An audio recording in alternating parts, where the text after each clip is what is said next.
Meet Candason and director John with tips on how to brand yourself as an artist. So very much appreciative to everybody who is tuning in right now. Tell us where you're watching us from, and tell us also, you can also give us more about the topic and also share some few comments here and there. Follow our Facebook page. Hapo na tutashukuru sana. Yeah, and just stay tuned for more broadcasts on politics and everything here on Lightcast TV Kenya. We are here because of you, India. Yeah. So tunakuanga pia na every Tuesday pale tunakuanga live hapo majioni from 5 p.m. tunapatianga more of entertainment, that is music, and then in between kama kuna any political program yenye inaendelea tutakuwa tunawaletianga live. Not forgetting every Sunday tunakuanga na program pia pale inaitwa Join the Gospel from 8 a.m. tunapatianga some fresh vibes and also church services. On Saturday from 9:30 p.m. to 11 p.m. tunakuanga na the top 10 countdown, and then every Sunday after the church service tunakuanga na after the church service in the evening mostly tunakuanga na this show inaitwa Let's Talk Music. So Let's Talk Music is all about how to monetize your music, ama how to monetize your art, how to monetize maybe that thing that you are doing, like inaweza kuwa ni a gift, inaweza kuwa like ni side, inaweza kuwa ni kitu tu na do for passion, but there's a way that you can monetize it. So the other times we've been talking about collaborations, we've been talking about the unity, and then how the unity in affect in the musical field, music in affect the unity in affect music in the kuungana, in personal capacities na pia maybe kusaidia tu mtu personal, like personal life as an artist. And also pia kuna directors pale kuungana, kuna producers pale kufanya kuwa na unity. And then we talked about like when we unite together, we can come up with one instrumental that we can be using as a nation, as Kenyans to bring that uniqueness, to bring that the sweetness, the sound of Kenya. For instance, the other day tumeona like iTunes walikuwa like their top 100, and out of the top 100 only two songs were from Kenya. So and then these two songs were from an artist. Who artist ni moja anaitwa Bien wa Sauti Sol. And then there's something that I learned in those songs, kuna two style fulani that guy hufanya na amekuwa consistent nayo, na I think hiyo ndio imemfanya mpaka amefika to that extent yenye amefika mpaka saa hii. And then also I don't think like ni also style yenye na matter. What matters is also how you connect to your fans and the type of music that you do that relates to such kind of fans.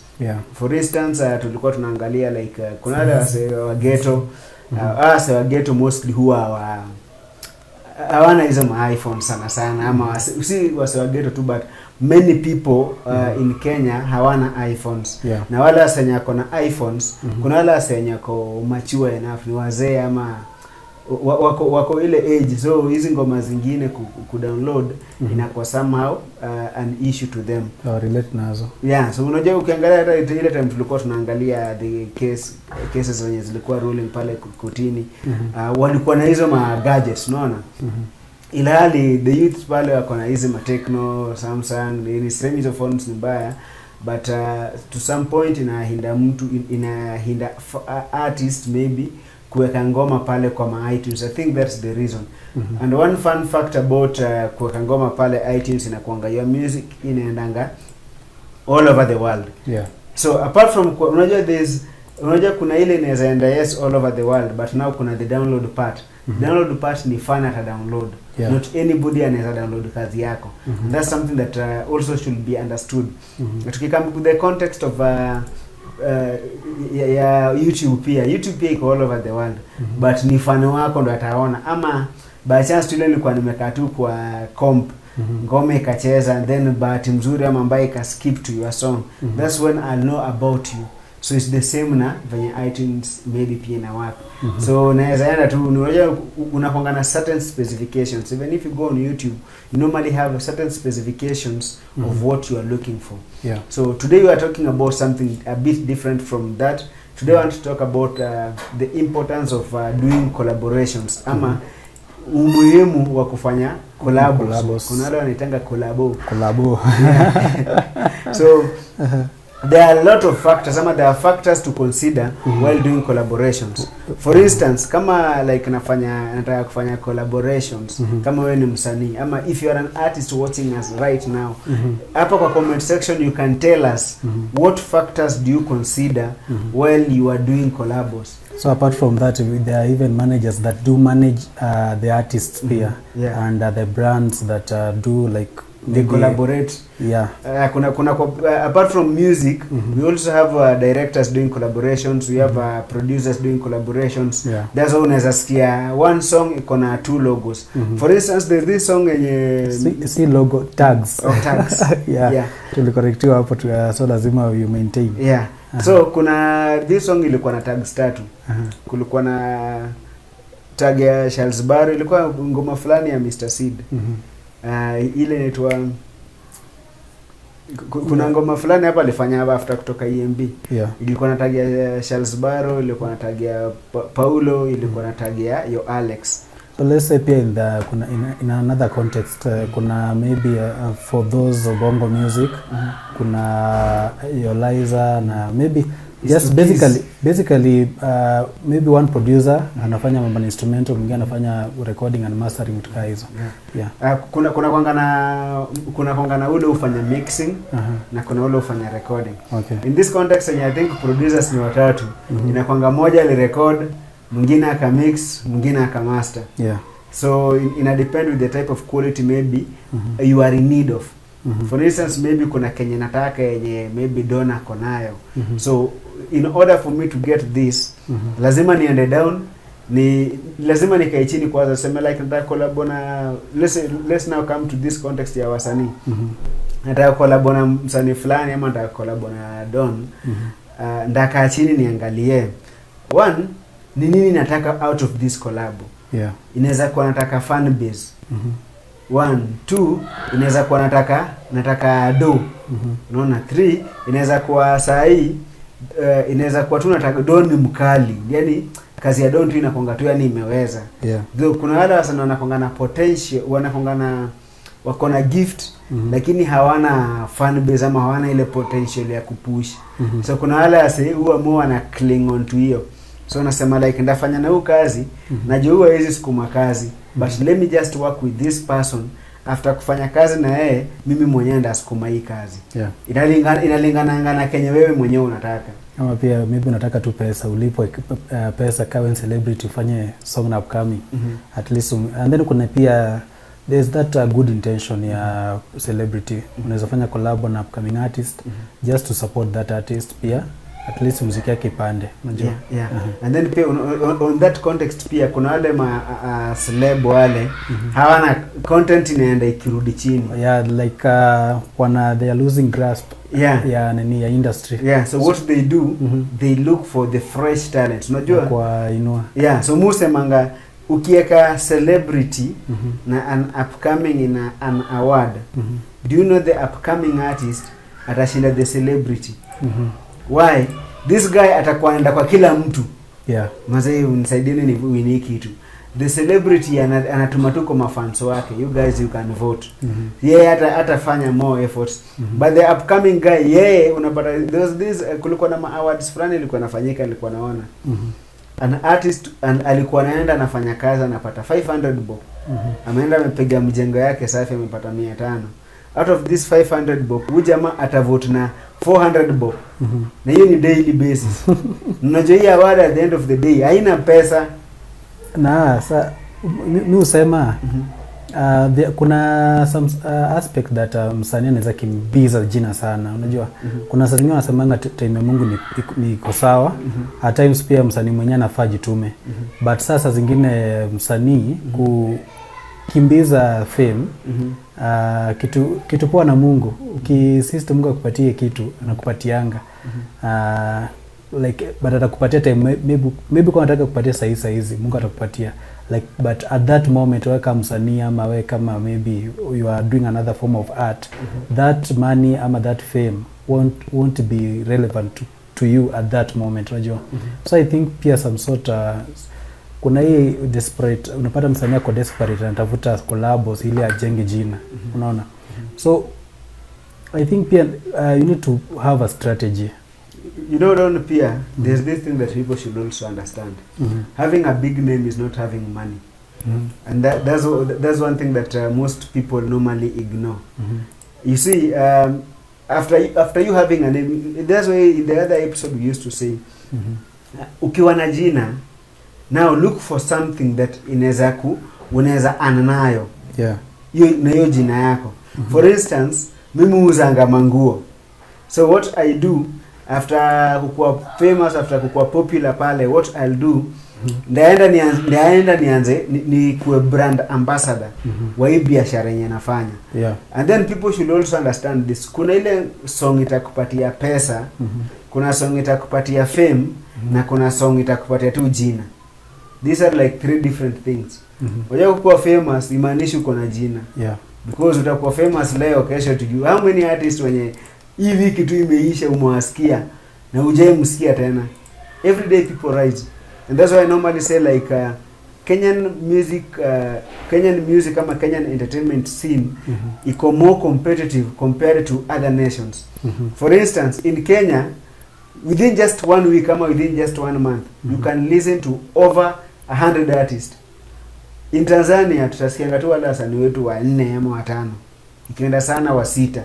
Wale tumezoeanga peke yake.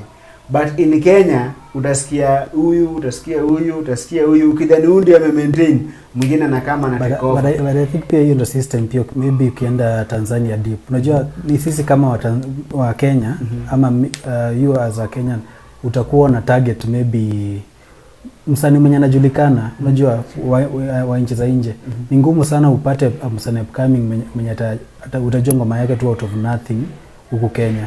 So I think the more pia those brands are doing collabos ama they are pushing their markets to Kenya, wanatufanya tukue aware. So the same way unasema is the same way a Tanzanian pale mwenye ako deep ndani anasema pia wako na wasanii wengi wenye sikizanga. Unajua the reason I'm telling you this, kuna time unaona time yenye gengeton ilitokea, wale wasewa huko Tanzania they used to sing hizo ngoma za wale wasanii wa gengeton. Makiu, these are people that hawakuwa kwa industry totally, huko wewe wasikia. So at least unaona like kulikuwa na appreciation, kulikuwa na ile like ilikuwa imeanza kufunguka na huko nje. So that's why nakwambia in Kenya artists wana risingi. Artists who rise almost like every day, every week, every month. Kenya tunakuanga na artists. Yes, Tanzania kuna wasanii, but as much as tumesikiza wasanii, kuna ukienda tu YouTube tu ka hivi chini uanze kuangalia music from Tanzania, kuna zile zinaka mingi top. Yeah. Na kuna zingine yes utasikia ziko sawa, but ni wala zile sura unaona ni zile sura tu unaona ni familia. Zile za kawaida. Ziko almost familiar, unaona like msee alikuwa hapa one time. Okay. But in Kenya ndio kikaa hivyo angalie Kenyan. Unaanza kuona huyu ni nani? Unaona like hata wewe hujaimuona, hata hujamsikia. Hiyo ni kumaanisha that in Kenya we have a big advantage, like the market is open. There's no monopoly like where we can put it in Kenyan music.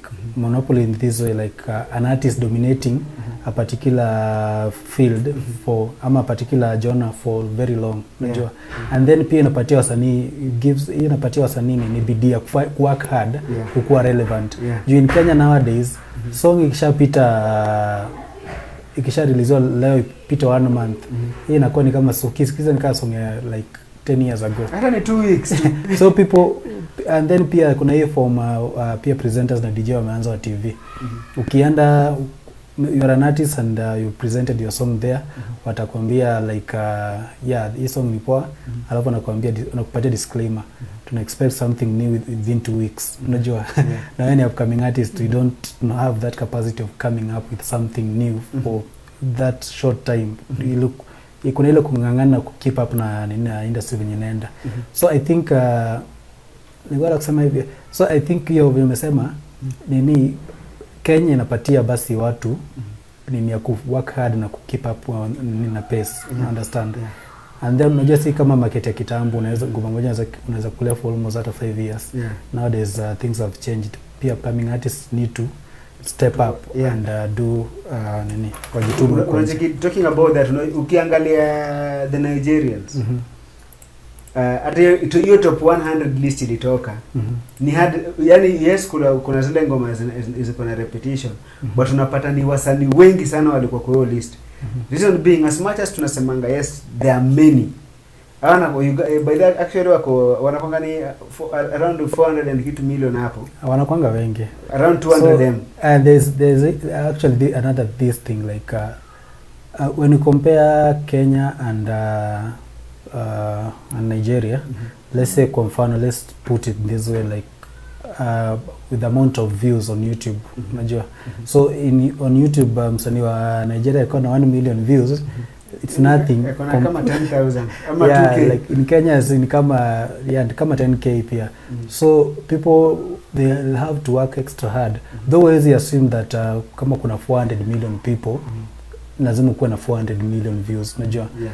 Kwa sababu kwa hiyo population kuna watu maybe wazee wenye hawajui internet ni nini, na kuna watoto wenye wamezaliwa wenye hawajui internet ni nini, na kuna tu vijana wenye ni watu wachache au waelewi mambo na internet, wale wachache zile za ushago hawajui internet ni nini, hata hawajui smartphone ni nini. And then kuna amount maybe wenye capacity, maybe ni watu kwa informed mambo na internet, lakini maybe mambo na mfuko yawaruhusu ku go to the internet and search for a particular music. Yeah. So I think in Nigeria, maybe we can get out of 400 million, unaweza pata around 150 million, maybe ndo kuna hiyo capacity. Yeah. So let's say ukipata 1 million unafaa compare na 150 million, uangalie like na fall under what category? Nika droplet tu. Yeah, nika droplet. So I think that's what ina keep Nigerian music like pale kwa top charts. Sindio? Yeah. And also apart from that ni ile unajua like the unity, because those artists ukiangalia poa, most of the artists wale walikuwa pale walikuwa under Don Jazzy.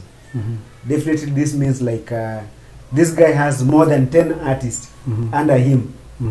So this definitely means like the moment niko na wasanii wengi kwa lebo yangu, na ile lebo yangu iko popular, na ile lebo yangu iko na timu ya hii lebo, inakumaanisha like kufika pale nje ama kufikia watu it's easier, na kupushi na kwa kazi rahisi.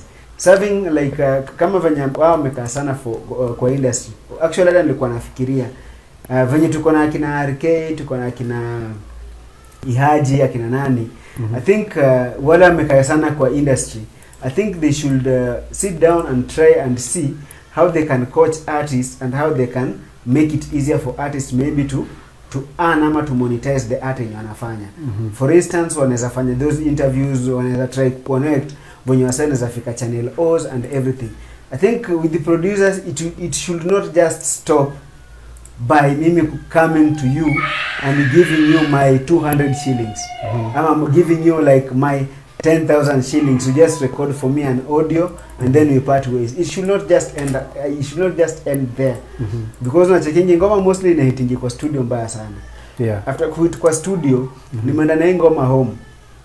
Natafuta story na shooting, natafuta story na audio, natafuta sa story na video, location na nini. Hizo zote zinani drain. Naonanga madirector ungangana na watu wao.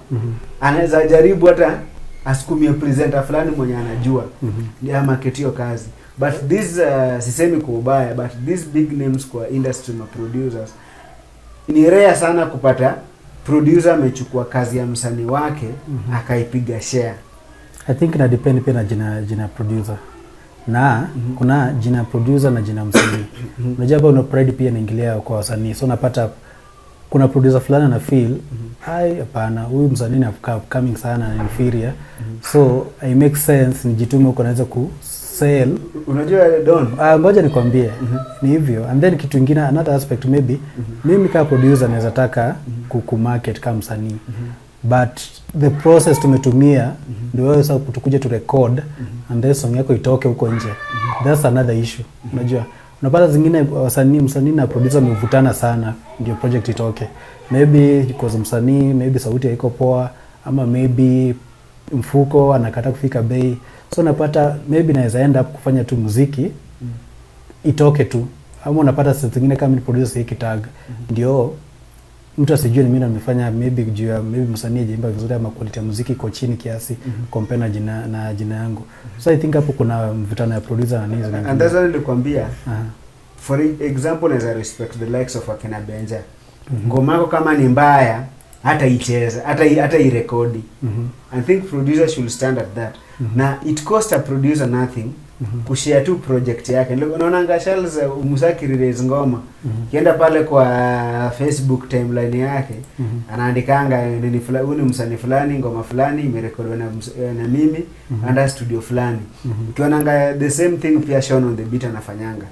But unacheki Don, it will cost you no cent ama no amount of money for you just kushare kazi ya mtu, hata kama like hamjaelewana in terms like maybe ya cash.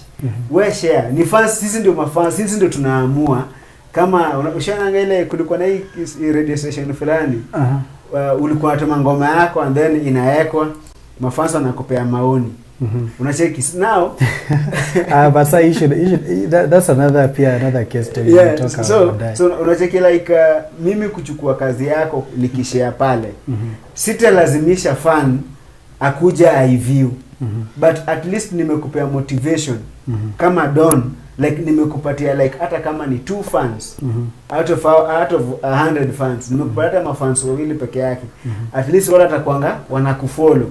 Unacheki like nime kickstart your gift. Many talents outside here unapata. Kuna beat yangu nilikuwa nasikia amefanya ngoma kwa Busy B, zile Busy B nani Jackie B, ile Jackie B alikuwa big deal ile beat yake moja. Yeah. So unapata these artists hawakuwa isikika from there. Hata ngoma haikuwa ienda kwa radio. But unacheki kuna ule presenter anapendanga kazi ya Don, akipata video yenye Don ameshoot, kazi ya huyo msee huenda kwa timeline ya Don, kuangalia Don akona nini mpya, anaangalia zile upcoming projects zenye Don amedu. So the moment una poster pale, unaweka link pale, umeweka nini, one umepatia huyu presenter, umemekea huyu presenter kazi rahisi, amepata talent na ataenda kuisupport. One umepatia huyu talent, umepatia huyu artist, umempatia a presenter mwenye atapeleka kazi yake direct. Two, umeweka hii kazi ya huyu msanii kwa market ya watu sasa. Na watu ndio akwe the judge. Now the presenter pia atakaa angalie, is this thing worth being on media? Kama itakuwa worth, atasema Don kazi yake iko sawa, msanii ndiye ameangusha kazi. But sasa kusema like siwezi chukua kazi yako ni post, na some of us we spend a lot of money. Hata msee kutoa 5,000 mtu afai kuchukua for granted manzi. So, for instance unajua kuna ule mtu mwenye mse mwenye ananya kwa mfuko, hii ndio niko nayo, na hii ndio Kenya na believe itanitoa place yenye niko sahi. So kuna ule mse mwenye ana depend on hiyo cash. Kuna story nyingine nilisikia few days ago ya nini fulani, kulikuwa na this artist alikuwa na complain kutoka sijui I think ni Kisii. Anasema kuna kijana fulani na celebu huko Kisii walikuwa wanataka kufanya ngoma. So kijana junior upcoming na ni orphan, akangangana, akahepa chuo, akaenda akauza makuku. akauza nini? Juu msanii alimuitisha 7,000. Msanii celeb sasa. Kijana upcoming. Celeb akauza kuku, juu jamaa alimuitisha 7,000, akachukua hizo vitu za 7,000. Huyo jamaa akamwambia let's meet in town. Wakapatana, jamaa akampea 7,000, wakamwambia kesho tupatane nikupeleke studio. Kijana si venye alitoka hapo akaenda akapigwa lollipop ya 10 bob hapo. Akarudi chuo. From that day until date wajai meet tena. Akipigiwa mteja alienda kadunga simu. So this shows you man, kama if you're not ready to do something, kama wewe ni producer uko hapo unatusikia, una feel tu wenyewe siwezi fanya hii kazi ni mbaya. Ambia tu msanii iko sawa lakini hatuwezi wapi. I think that hiyo ni pia ni problem yenye msanii anafanya, nini wasanii ama celebrity wanafanyanga. I think they see coming artists like ni kama watu wana future, unajua. Na watu kuna hii kitu kingine wasumbufu. Like maybe kama mimi ni upcoming artist nimetafuta celebrity. Nimekutafuta ati ndio nikulie jina yako, unajua. So it's not automatically that I want to eat with you. Unajua kuna ile approach unaweza nipatia, unaweza ni advice, unaweza niambia like for now then nika collab itaweza ukwe tu open and then uniambie maybe labda ni kwa advice kama upcoming artist and then I advise you on how to do music, good music, how to package yourself. Unajua hiyo process yote na nini. So hiyo kuna venye hata kama utafanya collab, you maybe collab ukifanya nayo at a particular juncture, utakuwa umemwaste talent yake. Juu kuna collab hata upcoming artist celebrity akipatia upcoming artist at a particular time itamsaidia. Itamwaste in this sense like ata hit na ana pesa ama ata song ita hit, project ita hit na then msanii upcoming artist akose namna kufanya project nyingine, unajua.